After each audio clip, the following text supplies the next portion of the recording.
গাজীপুরের কালিয়াকৈরে সাপের কামড়ে মৃত সাইফুল ইসলামকে ঝাড়ফুঁকের মাধ্যমে জীবিত করার কথা বলে টাকা নিয়ে পালিয়েছেন এক ওঝা। এ নিয়ে ব্যাপক চাঞ্চল্যের সৃষ্টি হয়েছে গ্রামবাসীর মধ্যে। শনিবার বিকাল থেকে মধ্যরাত পর্যন্ত ওঝার অপেক্ষায় থেকে অবশেষে গভীর রাতে মরদেহ দাফন করে নিহতের পরিবার। সাপের দংশনে মৃত সাইফুলের শরীর থেকে ওঝা দিয়ে বিষ নামানোর জন্য এই আয়োজন।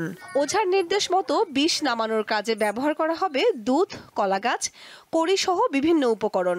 সাপের দংশনে মৃত ব্যক্তিকে জীবিত করে তুলবে ওঝা।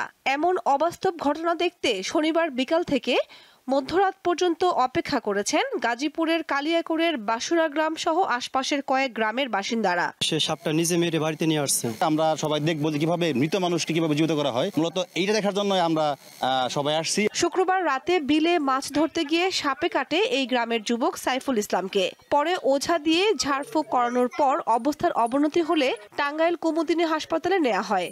চিকিৎসক জানান, অ্যান্টিভেনম দেওয়ার 1.5 ঘন্টা পর শনিবার সকালে সাইফুলের মৃত্যু হয়। মির্জাপুর নিয়ে যাওয়ার পর ওখানে ইসিসি করার পরে ওনাকে মৃত্যু ঘোষণা করা হয়েছে। পরবর্তীতে বাসায় আনলাম। আমরা বাড়িতে আনার পরে দেখলাম যে ভাই আমার মারাই তো লাশ এখান থেকে গ্রস্তানি নেওয়ার 10 মিনিট আগে একটা ওঝা আসে। হঠাৎ করে একটা লোক আসে দৌড়িয়ে, যে আইসা বলে যে আমি কি একটু দেখতে পারি। সে দেখে শুনে বললো যে আমার 2 ঘন্টা সময় দেন, জানাজার ডেটটা একটু ঘুরিয়ে দেন। চিকিৎসকদের মতে সাপ দংশনের সাথে সাথে সময় নষ্ট না করে রোগীকে দ্রুত অ্যান্টিভেনম দিতে হবে। রোগীগুলা সাপে কাটার সাথে সাথে তারা হাসপাতালে আসে না, তারা অনেকটা সময় কালক্ষেপণ করে। তারা যেটা করে সেটা হলো যে প্রথমে চলে যায় ওঝার কাছে। তো দীর্ঘ সময় নষ্ট হয়ে যাওয়ার পরে যখন রোগীগুলো হাসপাতালে আসে তখন অনেক ক্ষেত্রেই সেটা দেরি হয়ে যায়। আমরা অ্যান্টিভেনম সহ অন্যান্য সাপোর্টিভ চিকিৎসা দিলেও অনেক সময় রোগীকে বাঁচানো যায় না। সাপের দংশনে আতঙ্কিত না হয়ে সচেতনতা বাড়ানোর প্রয়োজন বলে মনে করেন এই গবেষক।